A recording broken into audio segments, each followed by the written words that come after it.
नमस्कार। आज सब तपाईँहरूलाई म यो अम्बकको रुखलाई ट्रिटमेन्ट गर्दै गरेको देखाइरहेको छु। यो चाहिँ के थियो भने अब यो मैले ज्याममा परेको रुख चाहिँ कसरी बनाएँ भन्नुहुन्छ नि। यस्तो यो के थियो भने यो चाहिँ एउटै मात्रै सुरिलो गएको थियो। यसलाई चाहिँ मैले पुनिङ गरेर यसलाई काटेर चाहिँ यो अब यो एउटा मात्रै गएको ठाउँमा हेर्नुहोस् है, एउटा दुईवटा तिनवटा चार पाँच छ सातवटा थुप्रो आउँछ यस्तो प्रकारले। अब एउटा ठाउँमा र यस्तो झ्याप्पै भएर गएपछि चाहिँ फल बेसी दिन्छ र टिप्नु पनि सजिलो हुन्छ, अग्लो जाँदैन, यस्तो हुन्छ। तर यो कटिङ गर्दाखेरि चाहिँ तपाईँहरूले यो यसरी सिधा काट्नु हुँदैन। सिधा काट्यो भने चाहिँ के हुन्छ भने आकाशको पानी झरेर चाहिँ यो सिधामा जामिएर यो कुहिन्छ कि, अनि कुहेर यस्तो उम्रिनु सक्दैन।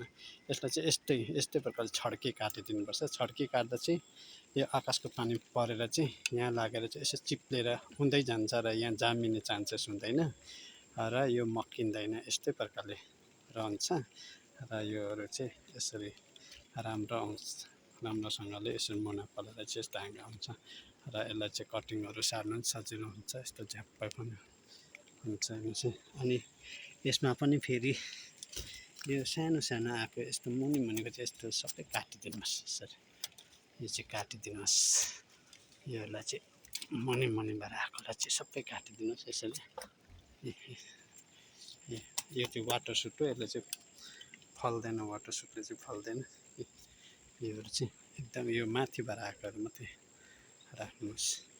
अनि अम्बकमा एउटा बिमारी लाग्छ यस्तो, यो किरा, यो छेडेर भित्र पस्ने किरा, यसलाई पनि हामीले ट्रिटमेन्ट गर्न सकिन्छ।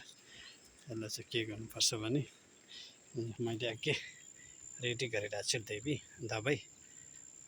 यो हरिच हेलगट 7 हो, हर्टिकल्चर डिपार्टतिर पाउँछ र यो इङ्जेक्सनको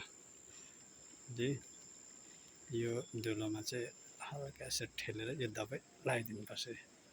यो यसो लगाइदिएपछि चाहिँ यो किराहरू सबै मर्छ र यो बहुत मर्दैन। हेर्नुहोस् मैले यो दबाई लगाइसकेँ। यसरी सबैले यस्तो गर्नुहोस् है। Thank you.